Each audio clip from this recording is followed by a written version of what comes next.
Welcome to another episode of So You Think That Was Good, Do You? A podcast where we take a look back at the films from your childhood and question the absurdity of their universes. My name is Evan, and as always, I'm joined by Sam and Carl. How you doing, boys? Why don't you kick us off today, Carl? Shit.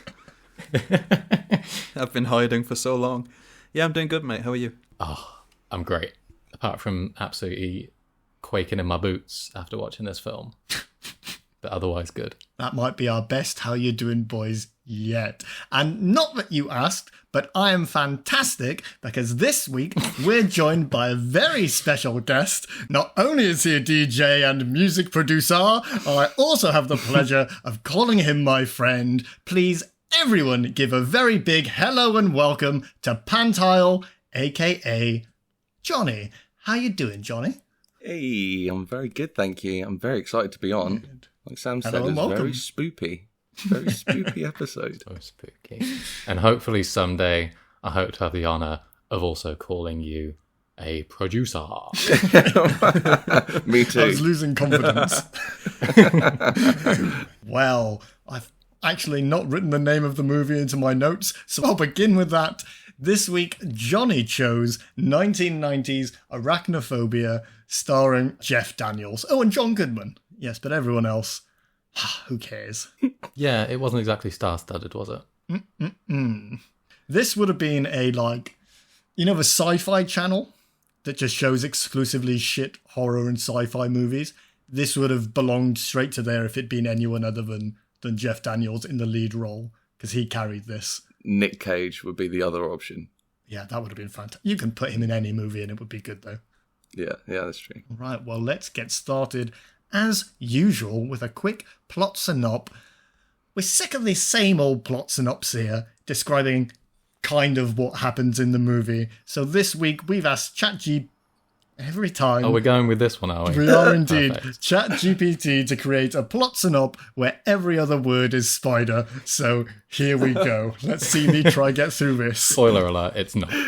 Spider is a spider horror comedy that will make your skin crawl. In this spider, a new spider moves into a spider and unwittingly unleashes a spider infestation. As the spiders start to spin their spider around the spider, panic sets in as the spider realise they're in a sticky spider. But what's it about? It doesn't say a word about what happened. Remember when we were asked to start including plot synopses so people could follow along? And now we've just ruined them completely. I've watched it twice and I've completely forgotten from that synop. I thought it was just going to plop spider in every now and then, but it did just replace every important point with spider. But we're about to go through the plot. People can follow along as we go along. The movie starts as we pan in over a lake in the wake of a boat, and this is a scene straight out of Anaconda. Just complete parallels to that. Could be the same movie, Anacondophobia. And we meet Jerry Manley and Dr. James Atherton, who are in, I believe he said Venezuela just now, Sam? Yeah. They didn't actually say that at any point, I don't think. But having Googled it, this was apparently... They might have said it later on, but at this point, they don't mention that it's Venezuela. Okay, well, they're there to climb a mountain that, as legend would have it, those who climb never return. But they're smart, small game hunters, whatever that means in the context of what we're about to find out is spiders, and they choose to fly there. They reach the top of the mountain and meet their local guide, who's going to take them down into one of the 10,000, no, not 10,000 feet, surely that's too much, 2,000 feet caverns, holes in the side of the mountain to find something. Yeah. I want to say, they do describe themselves as small game hunters, which is an insane way for a spider researcher to describe themselves. Yeah, I was thinking that too. Are you hunting it specifically? I mean, as we'll find out, they murder everything. Does a good job. As hunters go, it's great, but... yeah, I wouldn't say that's how a scientist should describe themselves. Definitely not. But Manly is a person I don't understand, because he hates everything about being there. He doesn't want to be in nature, he doesn't like animals, and yet he's gone to the rainforest to photo animals in nature. whilst complaining about it the whole time. I think it's because he was nervous. Yeah, it's like he saw the advert saying photographer needed and then just didn't read the rest of it and just went, oh, I have a camera. I'll come. He said he was a football photographer as well, which is the thing. How did someone who's exclusively like a sports photographer go to Venezuela to take pictures of spiders? This is very much a Craigslist job. Yeah. $200. It totally is. No questions. Minus the kidnappings. Let's be honest, they get their money's worth because he doesn't take a single fucking picture when he needs to. Yeah, they do just keep going, can you take a picture of that? Can you take a picture? It would have been easier to just buy a camera instead of waiting for that camera to get over a fever somewhere in a different city. Yeah, and he's asked to take pictures of the surrounding rainforests and tepuis. Which, as we all know... Yeah, he doesn't know what that is. And he's like, well, a what? Tepui? It means mountain in the local language. Well, say mountain then. Why would I know what that means? It's like, this doctor is like every person after a gap year. So I spent 6 months in South Africa. Oh, God, he is. And now I'm going to call my shoes techies from now on. Well, he even says, oh, it's an Indian word, which means such and such. I don't know if that's some time... Completely irrelevant to where we are then. Yeah, the Spanish-speaking nation. Yeah, because when everyone was speaking Spanish and he said Indian word, I was baffled as to where they were. Then we see the guide, who's a bloke in a loincloth with, like, the haircut of tribal-looking face paint. Osborne. Yeah. And I was like, where are we? What's going on? Who is this guy? And I have to conclude that he's not just a racist caricature, he's just really good at, like, marketing himself. He's just a regular guy who's like, no one wants a guide who's got like a shirt and jeans on. I've got to get the loincloth. I've got to get the tribal paint. I've got to speak only in grunts. And I've got to put an ad on Craigslist. Yeah. Well, they make their way down the cliff towards one of the sinkholes, which is their destination. This is where Dr. Atherton reveals that his speciality is spiders and insects. And you're right, Manley says that his speciality is baseball, so he's very much out of place. The guide sort of shows them the way down, but after about 500 feet says that he'll go no further. So they are now about 1,990 feet above the basin, and they make the rest of the way down themselves. Another person who didn't read the ad. We need someone to take it to guide us to here. Oh, I'll guide you, but I don't go there. I'll show you where the hole is. Like an Uber drop-off point. Pretty much. Uber who's like, nah, I live in the opposite direction. I'll stop here. So they eventually get to the bottom of the sinkhole without the guide. And Atherton points out that the air temperature has dropped by 10 degrees, as if like this is going to be some scientific foundation for the rest of the movie. But I assure you, this is the last of the science in this movie. From now on, it is just spiders. Yeah, I was assuming that was some sort of explanation as to why they can survive being transported to California, maybe. Yeah. But it's never mentioned again. The only time it's mentioned is in one throwaway comment later on, where he says, oh, there's a load of webs in my barn. And the exterminator says, yes. nah, spiders wouldn't set up a mate in there. It's a bit chilly for them. That is the only link. Didn't need to be there. This movie expects viewers to be far more intelligent than us. That's the problem.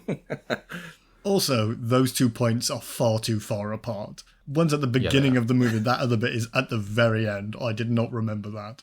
Although, as usual, I did split this into 2 because I can't do marathons anymore. So Manley's pretending to take photos of stuff at the bottom, mostly failing to, and he falls on a spider's web. So there's like several crew down there, and one of them tells him that he's got to be careful because he's too big for them to carry home, which I quite like. That's badass. None of them seem to be concerned that the spider's webs that they're seeing are far bigger than any spider's web they've ever seen. And they're all acting pretty normally around them. And even Manley, who's clearly afraid to be down there, isn't too concerned with just how ginormous they are. Well, yeah, I mean... Yeah. They sort of mentioned tarantulas at one point as an example of a similar sized species, but I was under the impression they didn't weave fucking enormous webs. Like trampolines. Yeah. Well, not for Manley. These are just kind of, I mean, they're monsters. It looks like a tarantula. It's the size of a tarantula, but it spins a web that tarantulas don't. And it's got really strong venom that tarantulas don't. And then they've got all of the queen and soldier shit going on. Yeah, we're going to get into that, I'm sure. Like the water striders of the tuxedo. It's always fucking bugs, isn't it, on this podcast? It's kissing kids, it's massive teeth, and it's fucking bugs. That's the trifecta of things that glues us together. Oh, there's some bug fucking coming, don't you worry. Oh my god. The next step, obviously, here, once you discover a new species of spider, is to immediately gas the entire area. And Atherton ticks this box because he puts on that big fog machine and everything within 50 feet dies. They drop from the trees, including this new species. Hundreds of butterflies just being collected into these horrible sort of BDSM-y funnels. This can't be how you find new species. It is not. Hey, look, here's the first example of a new species. And check this out, it's the last example of a new species. Only found in this part of the world. Let's destroy it. We've discovered 700 new extinct species.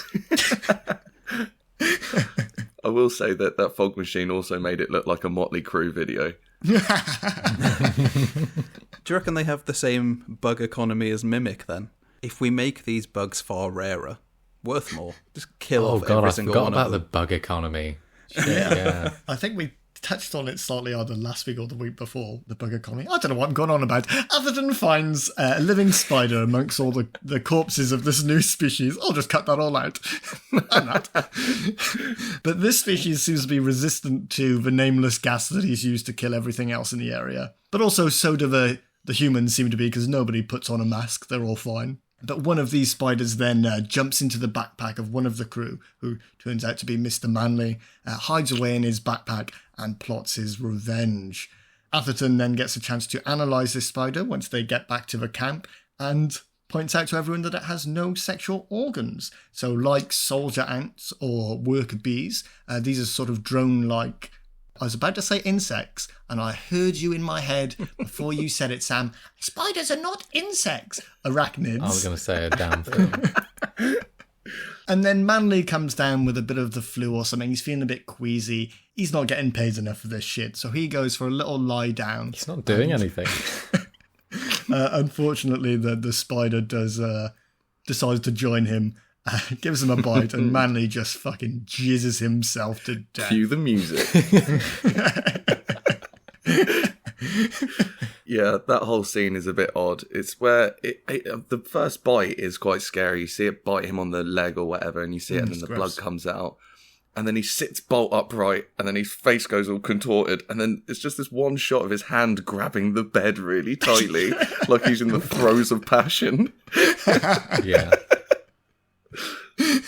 Yeah, when we see him later and how dried up he is, he 100% came to death. Oh yeah, sucked dry for sure. But when the spider's crawling up his leg, this is a pedantic point. When it's crawling up his leg, the lump in the bedsheet is enormous. This is a monstrous spider, and it's on his leg, and he doesn't react at all until he looks down, and there it is.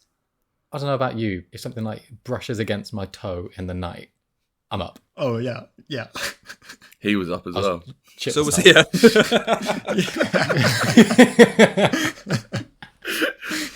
It wasn't the spider, it was his hand wandering. Well, he dies pretty much immediately, but luckily the team has got a coffin ready to go. They made one earlier. He's boxed up and shipped back to Canaima, where his family live.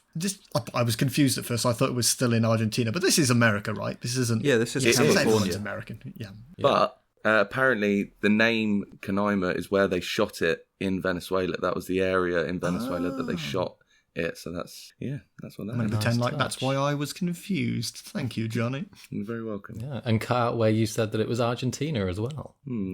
Oh dear. That's okay. I have complete control over all of this. Venezuela. So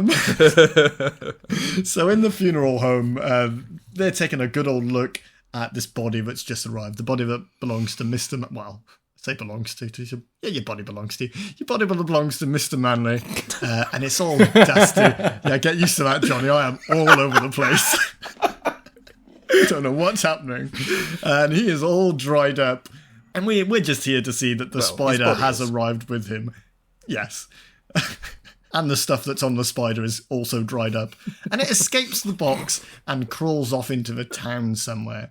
This is the aforementioned general spider, which will become important later on. Also, I hate that name. The general spider. Sounds too mediocre. It's a pretty general spider. Oh, fantastic. No, what? No? Oh, was that not a pun? That was the joke already being made. No, I'm not smart enough to do that. That's just a terrible shit joke. That's top level for me, mate. I liked it in the when they're in the morgue or wherever it is, the funeral home, and the guy's on the phone to the man or whatever, and he's like, "Well, you can come in, but I wouldn't. I really wouldn't." It was, all right, you will then. Okay, come in and see your horribly destroyed son's body. Come and look at this Fallout ghoul that we're going to insist is your brother or son. It could be fucking anyone. Yeah. So a spider crawls out of the funeral home and a crow swoops down out of the sky and picks it up. It flies it through the air. You see a bit of a tussle. Obviously that fucking bird is going to die, otherwise we wouldn't have the rest of the movie. And it crash lands in our now new protagonist's garden. Ross Jennings and his wife Holly, who are moving into their new house in Canaima. And the music, as soon as this bird is murdered in the air and they crash land on the site of their imminent massacre, the music gets so nice and gentle, and it really spun me out. I was like, this isn't right. This doesn't feel right. That happens a few times in this movie where it suddenly changes genre for some reason to like some happy-go-lucky Americana movie about a family who's just trying to fit in. But it's not that. I think it's kind of a bizarre kind of bit of weird humour. I like that as they're moving in, we get to see... I can't call him Ross. It feels wrong. He doesn't look like a Ross. He looks only like a Jeff. No. He's a Jeff in every movie. But we see his wine collection because he's decided to invest all his money in bottles and bottles of wine. He's going to have his own little wine cellar. Prick. Yeah. He's mad at them in case they shift his sediment whilst they're unloading it. But he's invested in boxes of 1986 Chateau Margaux. And I've done my research, boys. Ah, yes. Of course you have. He said they're $127 a bottle. So I went online. Turns out this is a real wine brand and a real vintage. They now sell for $400 a bottle. There's a shit investment. Stop being impressed. Oh, yeah. Oh, wait. Yeah, actually, you could have just had the money, couldn't you? That was 30 years. Yeah. Forgot how long ago this was. If you'd have put $127 into an S&P 500 tracker, it'd be $2,900 nowadays. Fuck Terrible me, investment. Depressing. Terrible. But my, did he brag about it to that mover. That horrible, poor mover delivery man. Don't shake my wine. It's like, you know how much this is, mate? More than you're earning today. Yeah. Better get a big padlock to stop people like you stealing it. Bet you'd love this, wouldn't you? You'd love this. Gonna lock it away. But it's all horse shit anyway. He's saying, oh no, we don't drink it. This is my investment for the future. And then every single night within this movie, he is getting pissed. Yeah. Swigging away. There's a scene where his daughter tries to take a half-finished glass of wine off him, and he almost looked like he was going to hit her. He had a hand off. This is not an investment. Well, what a great segue, because Ross's terrible investments are now the subject of the next conversation with his wife, Holly, because he is the new doctor in town, and he's worried that he's not going to have enough patients here for them to make a living on, unlike when they were in San Francisco, and they had more.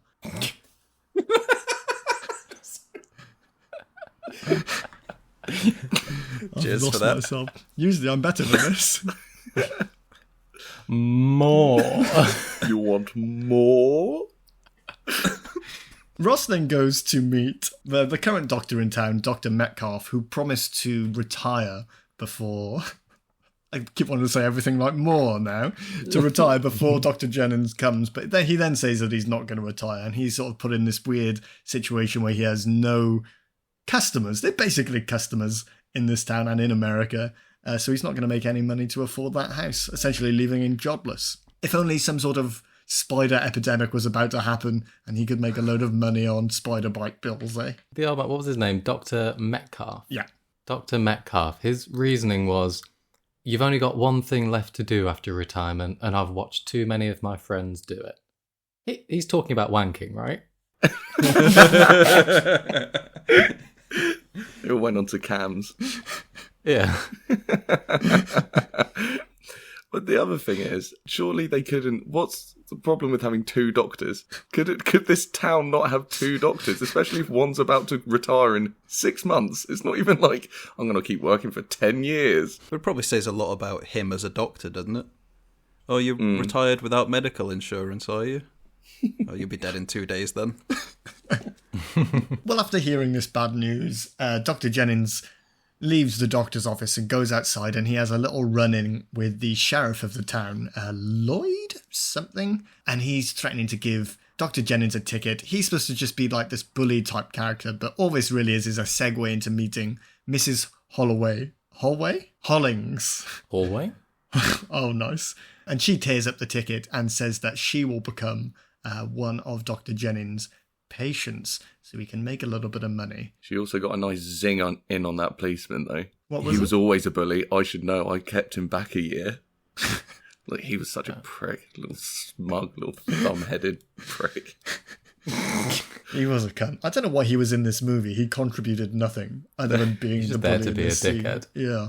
Ross then goes home and tells his wife about this doctor not retiring, and they're just a little bit more worried about their future now. One thing that we've skipped over that happens at some point before now is they find a spider in the house. I think it's when they're moving in. Yeah. And Jeff Ross has to get his wife, probably has a name, to move it for him because he's so terrified of spiders. So she grabs it carefully, grabs this little spider out of one of their boxes, and delicately takes it over to the barn where she thinks it'll be safer and out of the way. He kind of follows, I think he follows her like a lapdog and tells her all about his story about when he was a kid and a spider crawled on him. Like, that's his most interesting story. Fuck you. Yeah. 2 years old as well. Come on, man. Yeah.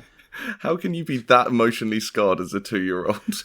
So Miss Holly, I think her name is, Mrs. Jennings, discovers like a huge fucking spider web in the barn, and she's about to go tell not Jeff Ross about it. And then she finds the spider. She takes it back out to the barn because she's found this spider's web. And you're right, he relays this story of being a baby, he says, in the crib, and he can remember a spider crawling on his leg, and that was it. And he couldn't move because he was a baby, and that's why he's so terrified of spiders. And we get Awful worked story. in the most awkward half movie title into the script of the film, where she just goes, arachnophobe. And then that's it. But also, he didn't know what that was. He's a Yale qualified doctor, and you're telling me this motherfucker doesn't know what arachnophobia is? Yeah. He missed day 1 at school when they did the A's. That was the problem. He was too scared to go into any spider lectures. When they first put that spider in the shed, just as a little joke to myself, I thought, oh, the poor little guy's been put in the shed with Mr. Big. What's going to happen to him? Turns out, exactly what you would expect to happen in the shed with Mr. Big. Did not realise, because later on we find out that they are... Everything happens because the general spider mates with a local species. Oh, I didn't even pick up on the significance of this. Cue the Barry White. Yeah. Oh, so is this the queen spider from later? I don't know if that's one of the ones that hatched and just got real big real quick. Okay. I think they said that, that the spider that was mated with then births the queen. Oh, okay, right. I'm missing all this important lore. I mean, we don't... So we know that these two spiders mate. We're talking about it now. We know that there's two spiders mate. You have to watch the film to get this, but there's a size difference there. And I don't know which way around it was going, but it was either a hot dog down a sinkhole situation or something far more harrowing. I think it's the harrowing one because the male is the imported spider. The house spider must have been a female. Do we know that? Okay. Yeah, because the what do they call it? The general spider, which is the one that was imported with the coffin, that's a male. And the female spider was like ones we get, just your average house spider that you'd happily pick up and put outside. Well, not me, but Chloe would. Sure. So As some form of self-prescribed therapy here, Holly tries to force Ross to climb the ladder in the barn towards the spider webs, just to sort of try and break his fear of them. The ladder breaks itself, dragging Webb and emaciated Rat onto Ross, and then they run from the barn laughing. Ha ha ha ha ha. And it's revealed that there were eggs in the barn from those spiders fucking. So it must have happened a little bit earlier than this, actually, when she brought the spider out, which then hatch as they leave. So now we just have a little interlude where Dr. Jennings, Ross, is sort of schmoozing the local community to try and get patients. And the only real importance of this scene is that we see the sort of spiders spreading out from the barn because they've all hatched and they're making kind of their way through town. I was a little underwhelmed here that these weren't giant spiders. I've never seen this film before, and I did expect Eight-Legged Freak style sized spiders, and we just get sort of, they are normal spiders, they're just really deadly. So I feel like that does detract from it slightly.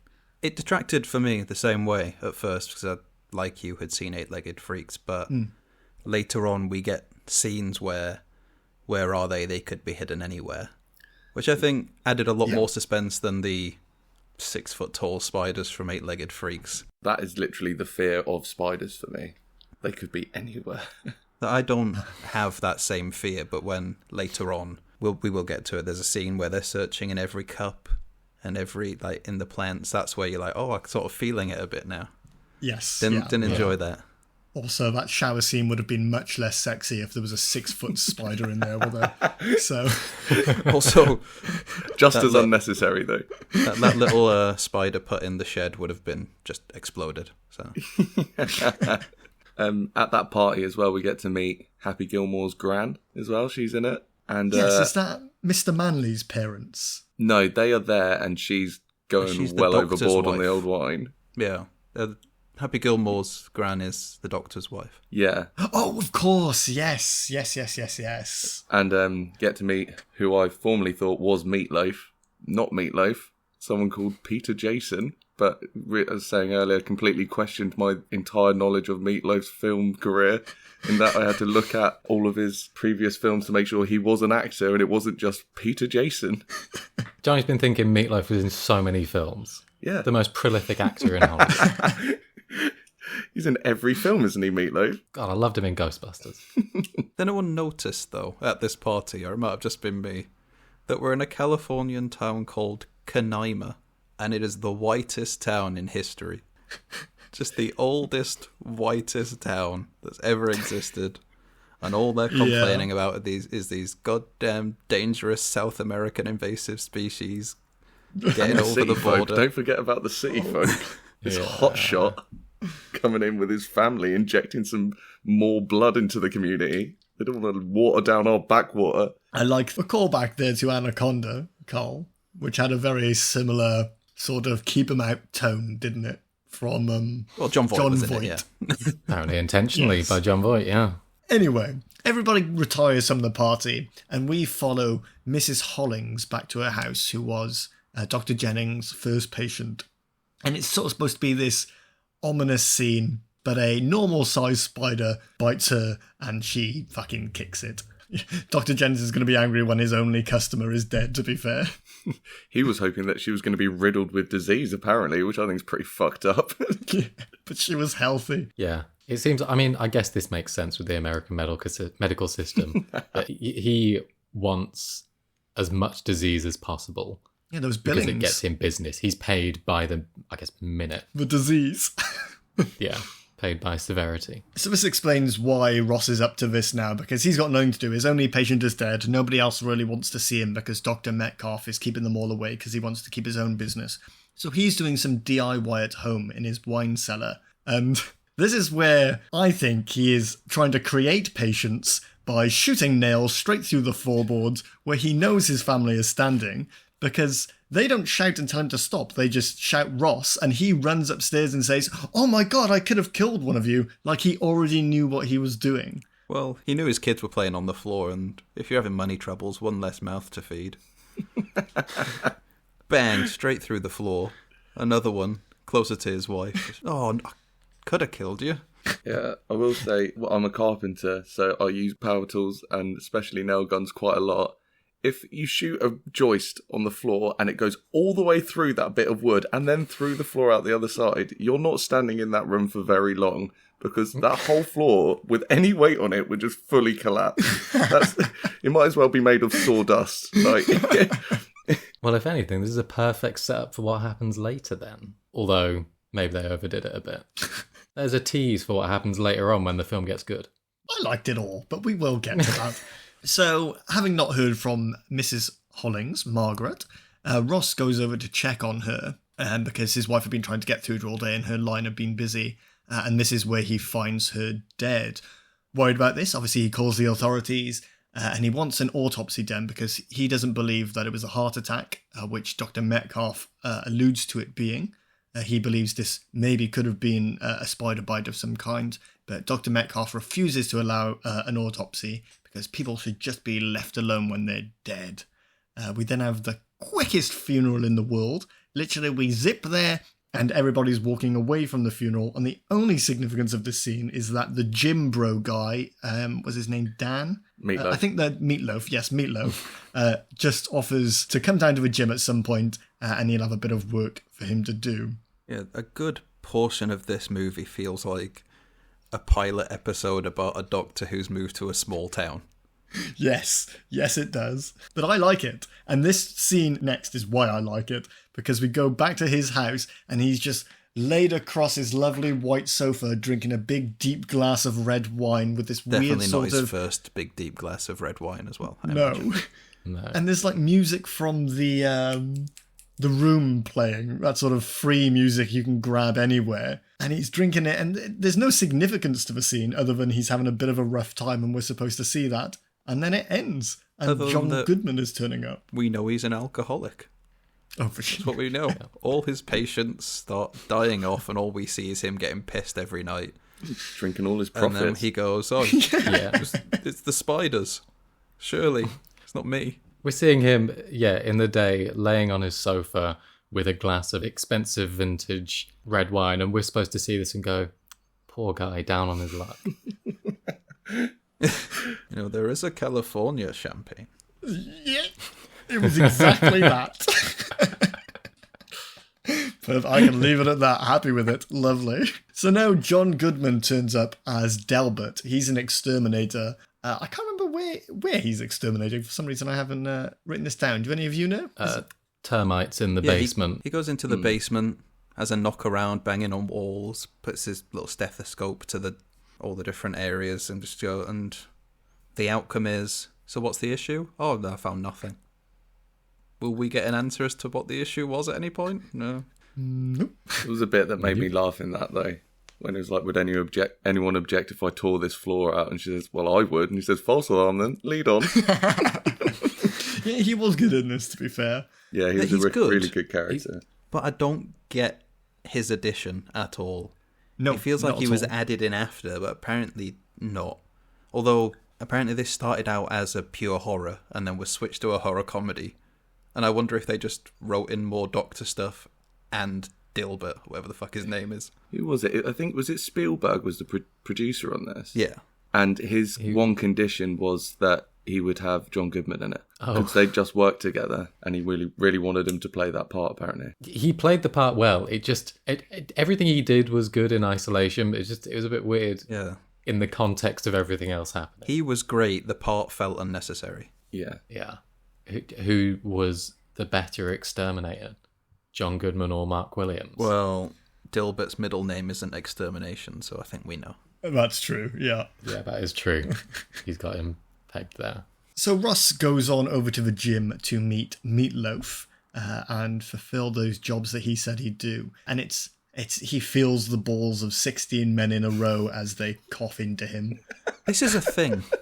This is a thing, and it only seems to be a thing in America, where at a certain age, as a teenage boy, you get checked for hernias, where they grab you by the balls and make you cough. If they think you have a hernia over here, they do an ultrasound like a normal person. Did you say that's happened to you, Johnny? Yeah. I've never had to do this. When I was joining the army, they made us do it. And it was weird then, and it's still weird now. Were you lined up with other men, or was it you on your own? No, it was a fairly private affair. if you excuse the pun. When I joined the military, no one touched my balls.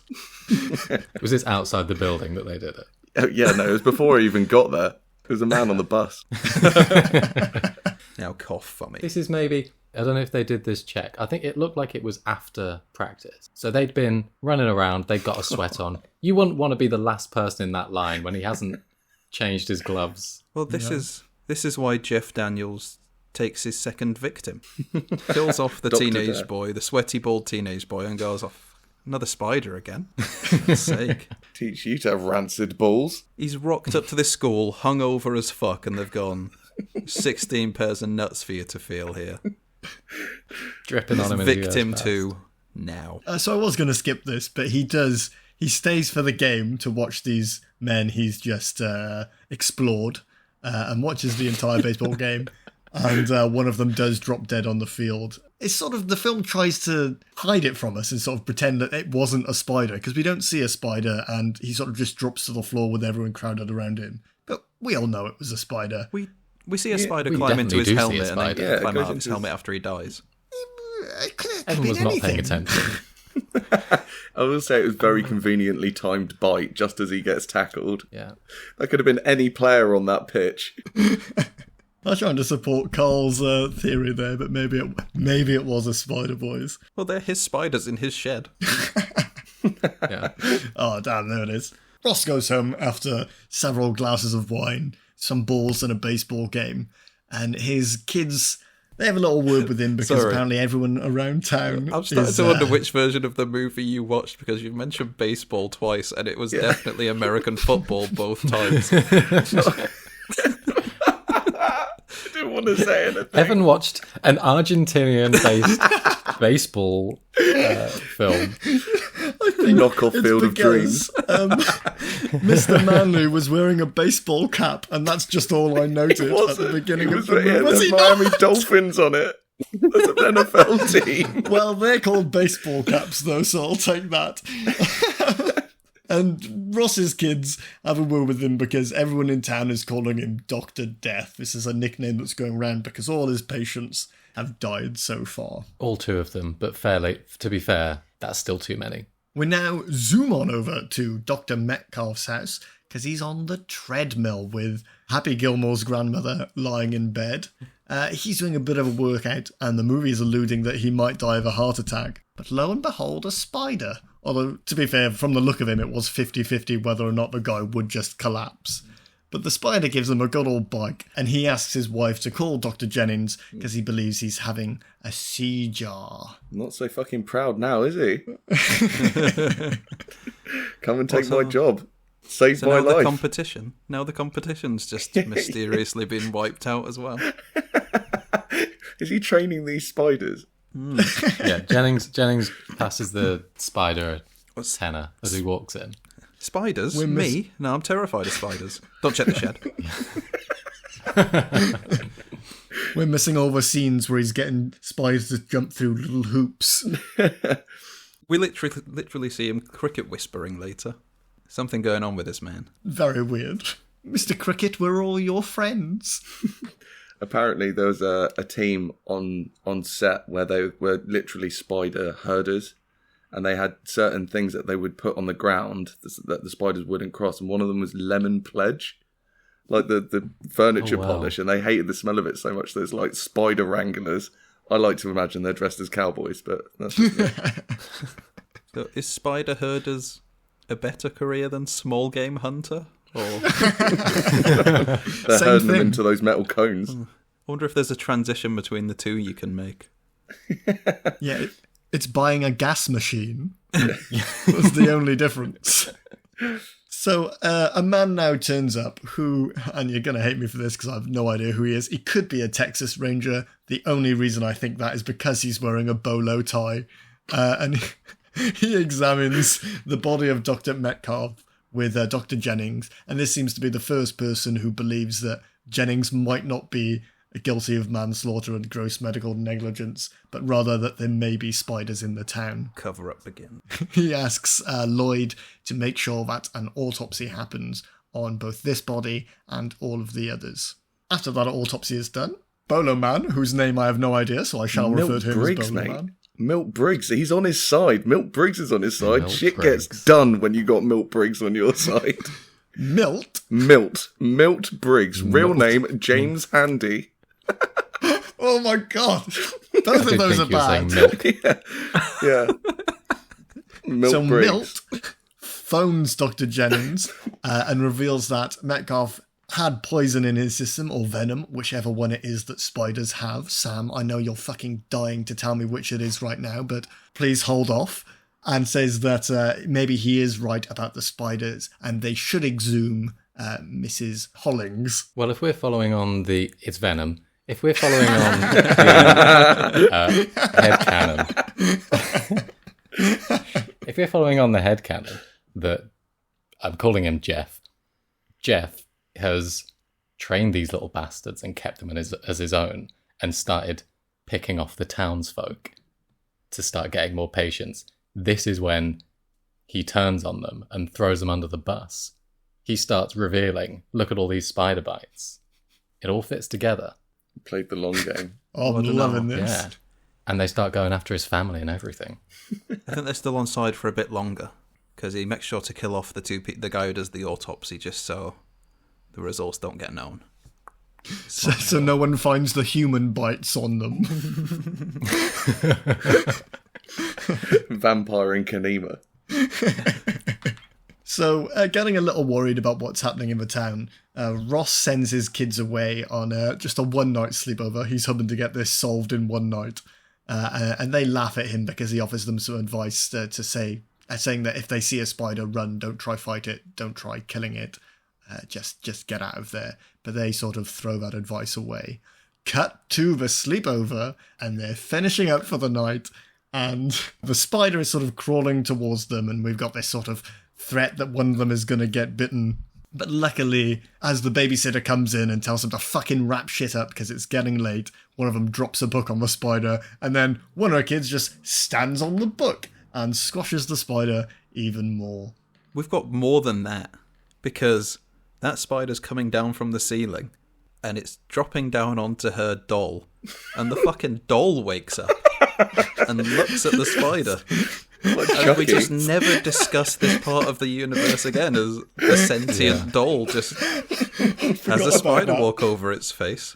Its eyes open, yeah. Its eyes do open, yeah. I didn't know how to work that into this, so I just ignored it. It was so ridiculous. Completely I had to mad replay it touch. like 4 times. It's touching me! Like the shocked face of a doll.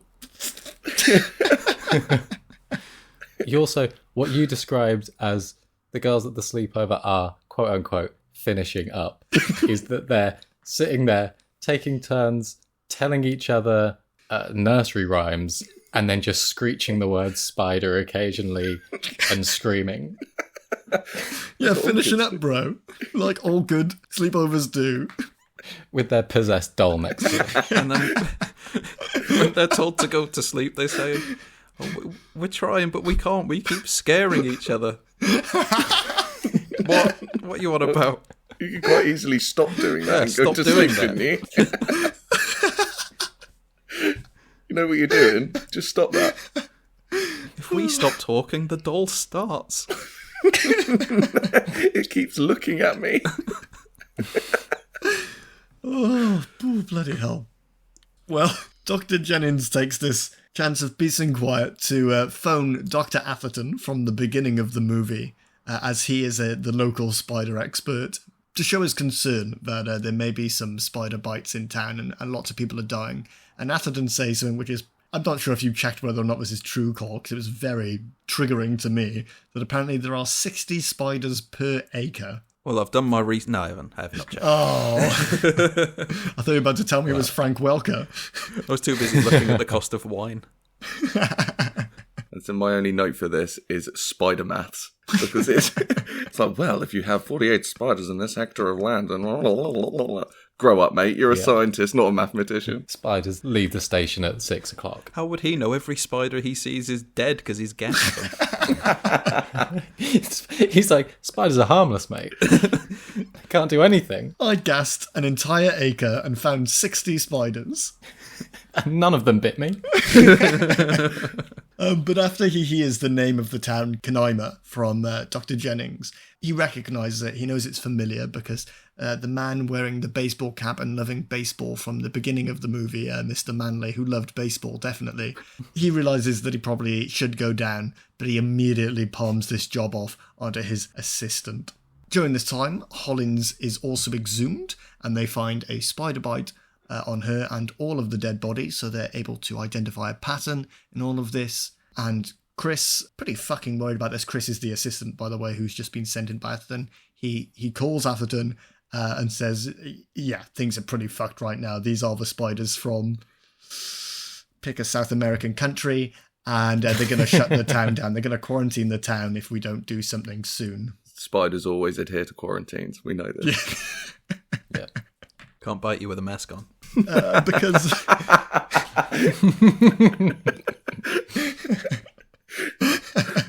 Nice.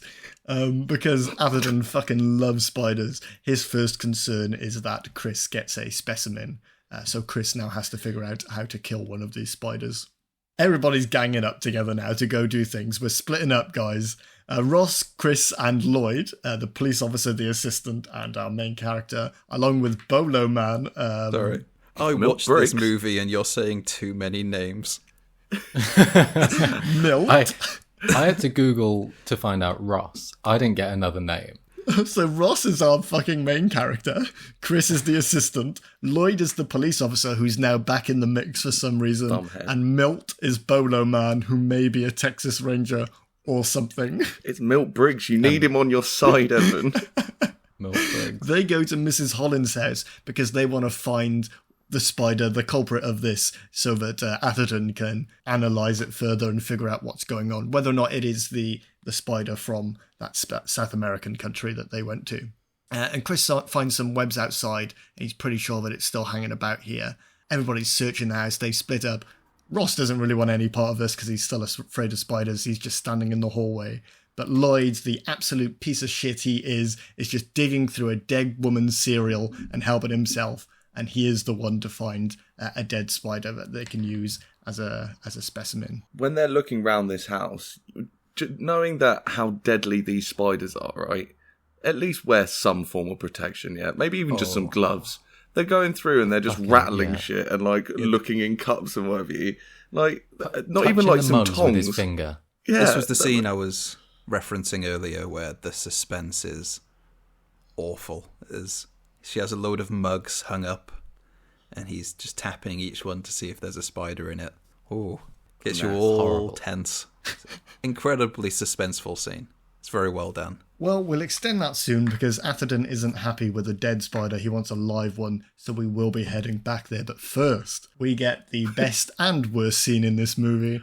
It is also unnecessary because I don't know why it's here, but it is good.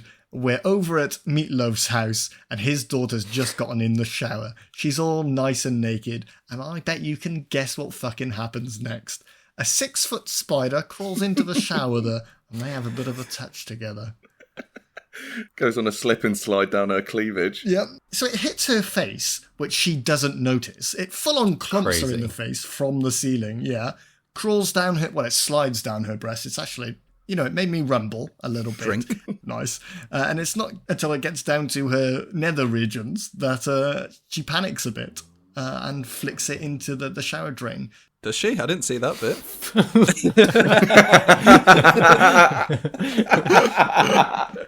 That's the unrated version.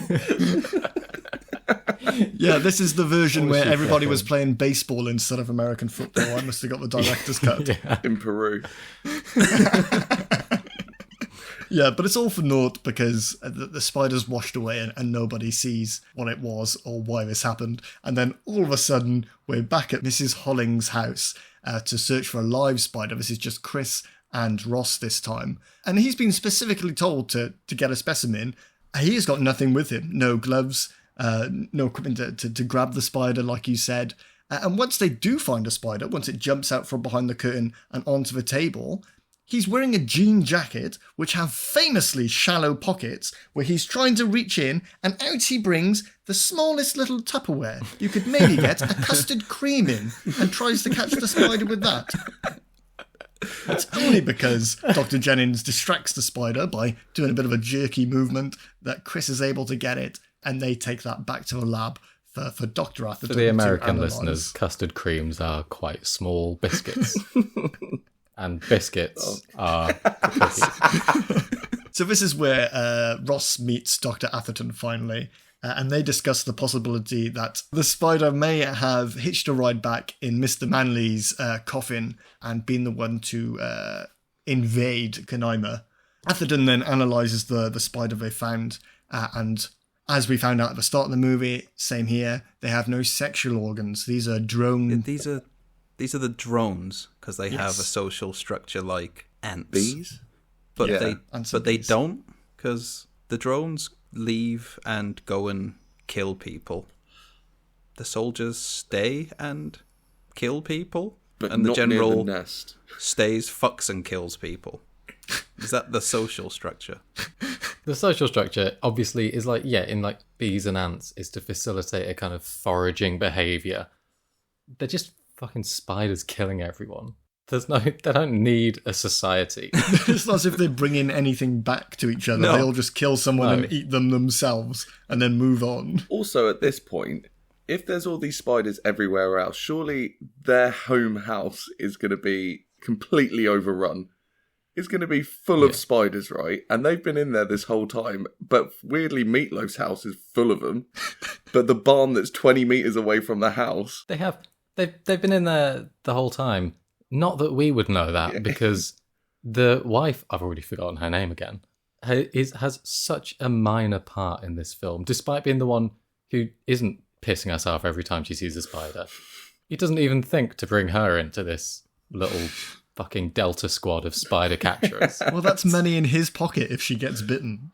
So he's not going to tell her. So yeah, this is where Atherton reveals that the spider that came over in that coffin mated with a normal house spider and created this sort of army of a new species, I suppose. But he also says that they must destroy the primary nest, which is where they call it a general spider. This is the one that came over and the eggs are. I suppose we're supposed to think if you kill the general, all the rest sort of die off. They said that they don't have a long lifespan or something, didn't they? And that after a certain amount of time, they'll start producing reproductive spiders. I think that's what there's a time frame set. Okay. It's a time frame set on something that's never happened before on a species they know nothing about. Yeah. This is definitely going to happen, we know for sure. It's a species they know nothing about, which has mated with another species, they don't know which one, to produce a hybrid no one's ever seen and they know nothing about. And they're like, oh no, we can confidently say that in 2 generations' time, they'll be all reproducing with each other. All we do know for sure is that it was definitely baseball. Anyway, we're now on our way over to Irv's house, who lives at the funeral home. I actually can't remember why we're going over here, but it's not going to matter for long because... It's so Jeff can kill his last victim. Well, success. Because as him and his wife are watching Wheel of Fortune, as they always do, she dips her hand into the big bowl of popcorn, and there's a spider in there, and she puts that fucker in her mouth. Cut to Ross and Chris arriving at Irv's house. They are dead. Oh no, I'm too late to save her. Well, they knew that they weren't going to answer the phone because Wheel of Fortune was on, and they always take the phone off the hook. And everyone knows it. Proper small town shit. California. Did you see the mannequin they'd left in place of the man because the spider was crawling across his face? Oh yeah. No. Oh, I urge you to Shiny, take another look. It is man adjacent for sure, but only if you look at it for half a second. If you pause like I did, it looks a lot less like a man than you would like. Was it the dolly from earlier? Could be. Just in man's No, its clothes. eyes weren't as open. So at the same time, Atherton and Lloyd have gone over to Jennings' barn because Atherton believes he knows where the nest is. He saw a picture at Jennings' office and thought, yeah, that's exactly where spiders would love to hang out. Somehow he knows less than the exterminator does about spiders, even though he's a spider expert. But he does get killed by a spider there, so I guess he's kind of right, as he's crawling about. This is fucking mad, by the way. He's crawling about, gone in on his own, and says out loud, it's supper time, come and get it. And then is fucking shocked out of his mind when a spider jumps at him and crushes his face with his fangs. Of course that was going to happen. Don't worry, I saw this on my gap year. Yeah, it makes no sense. He has no plan. Just goes in, purposefully twangs the web to attract the spider. Yes. And attracts the spider. A spider that he knows is more potent than any other spider that they've ever found. Yeah, let's go and just taunt it, shall we?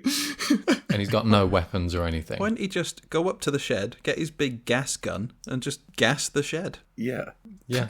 Didn't bring the gas gun. Never see the gas gun again, do we? That's true. He was more than happy to kill the bugs that he was actually trying to study, and he's very gentle towards the bugs, which are a massive threat to everyone in the area. Yeah. At the same time, Chris, Ross and Delbert, who is John Goodman's character, the exterminator, lots of names in this movie, also trying to identify where the nest is. They're looking at a little map on the bottom of a car, just letting those corpses rot in the building behind them. Would have been a more exciting scene if we just hadn't found out where the nest was, but I suppose it is in a different location later. We see them going onto the map and plotting where all the deaths have been, and it sort of detracts from the horror a bit when it's just the houses next door. Yeah. This doctor's Five been houses, saying it's going to be this town, then the next town, and then it's well, it's not even been the street so far. It's been a small cul-de-sac of people. I should probably save this for when you ask me if I thought it was good, do I? But it does feel like a movie where it almost feels like a horror movie happened. Oh no, a horror movie almost happened, but we stopped it before it could happen, so 3 people died. Close one, yeah. We nearly had a movie there, boys. Cut. If it had ended differently, it could have been the start of a different movie. Yeah. And if you take the spiders out, this is an episode of Frasier. So... So Dilbert follows Atherton into the barn, but he can't quite see him, so he's going to start killing some spiders, and as he's ruffling about and shooting some little fuckers, Atherton's body swings down from the rafters, already completely decimated by the spiders that are in there, but fucking good, he deserved it, the Ponzi prick. Now, Jennings arrives home with the others, and this is my favourite scene in the movie, because he enters a completely normal house, and Mrs. Jennings and the 2 kids are just watching TV. Nothing strange is going on, and as soon as Jennings arrives, the wife points against the wall, and there is one spider, and then she points back to the TV, and every single surface in the room is covered in spiders. It's like Sam said, they've come for their revenge. They know they helped him out, and now... he's trying to blame it all on them.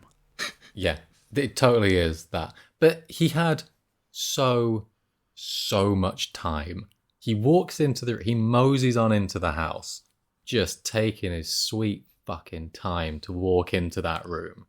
Nothing's happening. All he has to say is, we need to get out of the house. But he doesn't. He stands there for like a full minute, glancing around the room until it's full of spiders, and then goes... Good. Oh, actually, we should leave.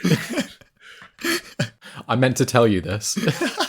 I would have shouted it from the front door. Exactly. Come out here. Still in the car, beeping the horn. Well, they don't even go outside. He takes all of them to the bathroom upstairs, assuming that spiders are allergic to doors, which they are not. They then try to climb out the window, but that doesn't work either. They get out, but he remains trapped in the house. So he takes the Hitchhiker's Guide to the Galaxy method of dealing with things and whips them with towels. They're not allergic to towels either.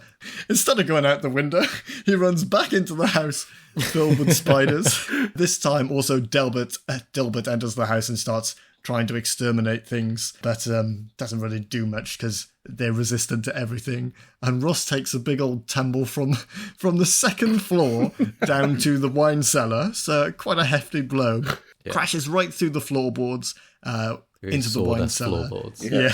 That would have happened in Act 1. Just from walking into the kitchen. And this is where they discovered that the primary nest, which is also another fucking shit name, primary nest, is in the wine cellar. And there's a big old egg sac just built into one of the corners. And how does he know it's an egg sac? Grabs hold of it and gets the spiders to cough. Very good. Oh, good stuff. And you were worried you didn't have notes, Carl. I was so proud when I wrote that down. He doesn't realise it's the nest straight away. He does the same thing he did earlier, entering that room, where he lies there for a full minute, kind of going through things in his head, waiting for the big fuck-off wolf spider to show up, and then he goes, oh, it's the nest.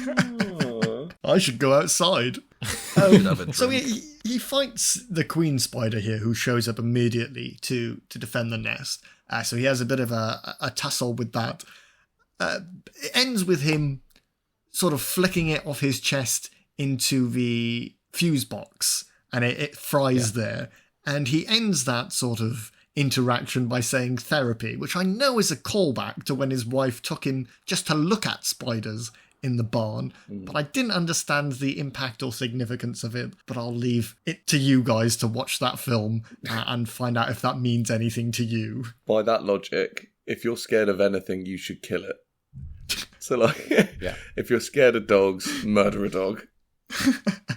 And then put it in the fuse box. Just murder it. Electrocuted to death until it blows up and like explodes with ooze. That was quite a cool practical effect, actually. I thought that was pretty cool. This whole sequence is quite good, to be fair. I wasn't sure whether or not there were real spiders.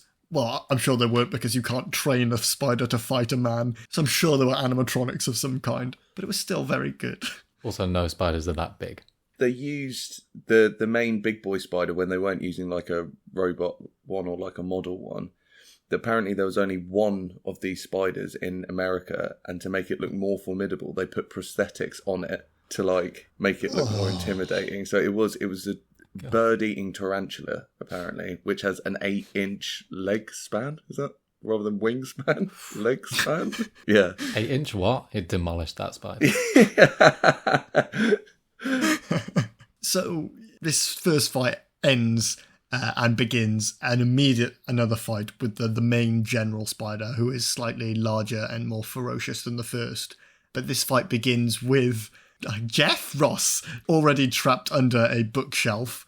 I've not got much to say about this other than it's cool and horrible. You keep saying Jeff Ross, and that is a comedian. I know. Some roast battle US. Ross. So he gets trapped under the wine bottles. That's this bit, right?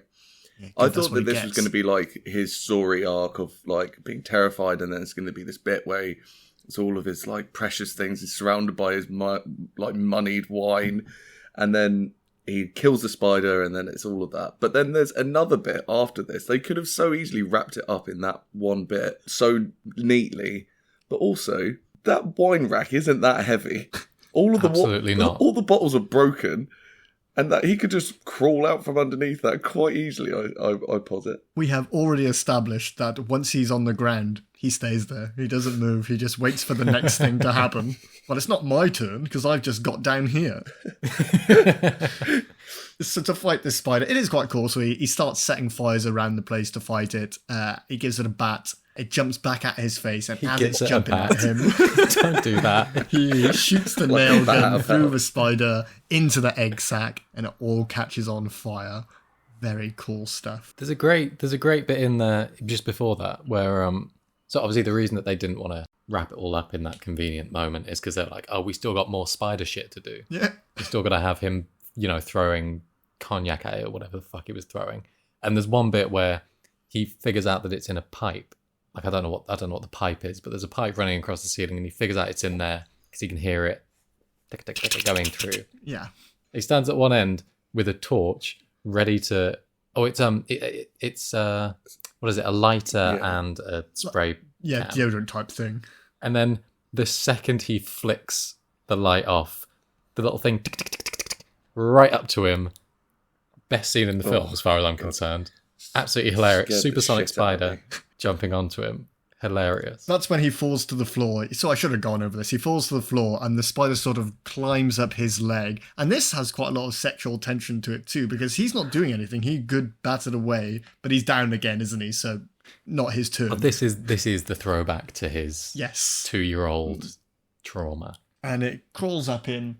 Looks like it's going to bite for a second, but luckily there's that plank on his chest and he gives that a good whack and it flies across the room. Like a medieval trebuchet. Yes.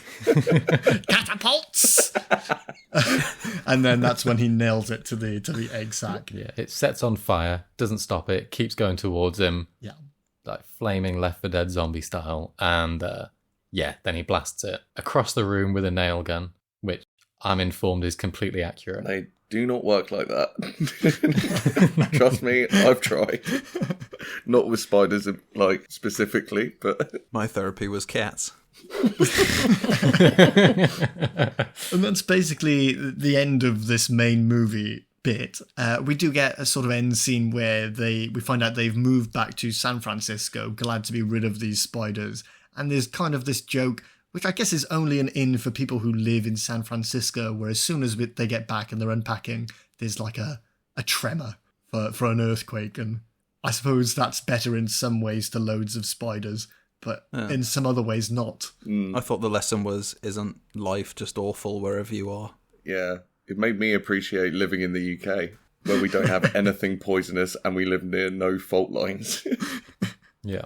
Oh, well, that is the movie. Boys, anything else to add before we move on? Can't forget about that song at the end in the credits. Have I missed something? I was well tuned out by that happening. What was Jimmy it, Johnny? Buffett. Yeah.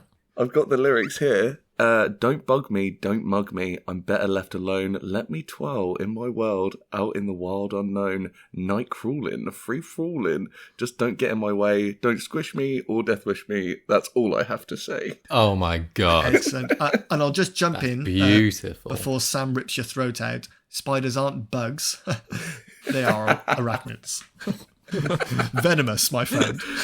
Yeah, that is a real song. It is on Spotify if anyone wants to have a little listen. It's called Don't Bug Me. Amazing. I will. Don't. Maybe I'll have it as the outro this week.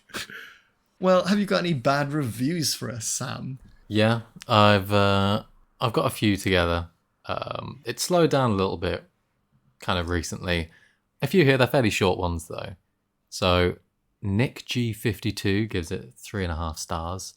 Says, pretty alright, but having said that, go fuck yourself as hard as possible. Which I think kind of sums up a lot of people's opinion of this, which is, yeah, it's an alright film, but it gave me arachnophobia. Oh, okay, yeah. A lot of the sentiment against this was that they have had their lives destroyed by it, but have to admit it's a decent film. The next one, I can't say that name. Rory Gilroy gave it 5 stars. Says, I love this movie and everything about it. 5 stars. Open brackets, please help. I rated this movie 3 stars and then I found 6 spiders in my room. Sent from beneath the bookcase. Yeah. Presumably his doll then opened its eyes on its own. I get all of these from Letterboxd, but this last one I got of Rotten Tomatoes, which is always less consistent but weirder in every way. So, 0.5 stars. Lame like a llama. Arachnophobia was horrible, terrible shit. Piece of shit. DVD front case says 2 thumbs up. I say those thumbs are up their asses. I like that a lot. Thank you for those. Which I really liked. Didn't it get a really high score on Rotten Tomatoes? It's like 90% or something, isn't it? Oh, I didn't think it was. I think critics quite liked it, but the audience was not as fond because, as I've said, it ruined their lives. That's what you want from a film. Well, we have arrived at the question, and I have nightmares about you both trying to say it at the same time. Are we all going to, all three of us at the same time? You can do it if you want. Just one of us do it. So, you So you think that was Ev, come on. Good. Do you? Johnny, so you think that was good, do you? You know what? I haven't watched it since I was probably a teenager, and I was a bit tentative to revisit it again. But I thought it was pretty good. I thought it held up. I thought there was stakes, and there was actually quite scary in points for me. A lot of jump scares. It got me. I mean, there was obviously a lot of unnecessary shit in it that didn't have to be there, and some weird storylines that just weren't really any good. But yeah, I thought it was good. Good. Sam? Good. Stood the test of time then. This is my first time watching this. I didn't have any prior viewing. It was a weird one. I think, like, it's called a horror comedy on, that's the genre it's been given. The comedy is bizarre. Sometimes it lands, sometimes it doesn't. There are some funny things. I would like to see how it would have turned out if they'd gone further in on the horror. But yeah, there was some really good horror scenes. There were some good scares. So yeah, I definitely enjoyed it. I want to see what it would have been like if they'd gone all in on that. If bloody Spielberg hadn't come along and ruined it, is what I'm saying. The amateur. Fucking Dilbert. Exactly. What about you two? I kind of gave it away earlier. I definitely enjoyed it, but it always felt like a movie was going to start at some point. There's far too much trying to become the new Doctor in a small town for me. But yeah, if it had leaned more into the horror side of things, it really felt like there was something there. And when they released the remake that was announced last year... Not again. Maybe they will do that. What about you, Ev? I fucking loved this. I see what you mean about it being a bit light on both, but whatever blend of the two it is the perfect movie for me. I'd never seen this before. I love all the small town doctor stuff going on, but I'm a big fan of Frasier. I could watch that shit all day. I was already afraid of spiders, so this didn't make me feel sick in any way. Just sort of exemplified it for me. The comedy, I agree. I don't think it was a horror comedy. It was not like it was ever playing on the scenes that were supposed to be scary and making them funny like they usually do. There were just really odd bits of strange laughs during, like when the music would suddenly change for no reason, or the boy was really interested in the dead crow, things like that, which I thought were really funny and a good addition to this. I liked the way they didn't mix. I would watch this again 1,000 times. Thank you, Johnny. I think it would be better as a TV series now if it would be made. As like a limited TV series, definitely. Like 6 parts or something. That would work. Like Frasier. Syndicated television program. 2 whole episodes just devoted to becoming a doctor. It'd be great. I think it'd be great if they did. It would give them the breathing room to do both things. Because they had to kind of rush the doctor stuff a little bit and kind of shove it to one side. I would say they didn't rush it enough. But if they had time to go in on it, yeah, I'd like to see it. TV show. Someone make it.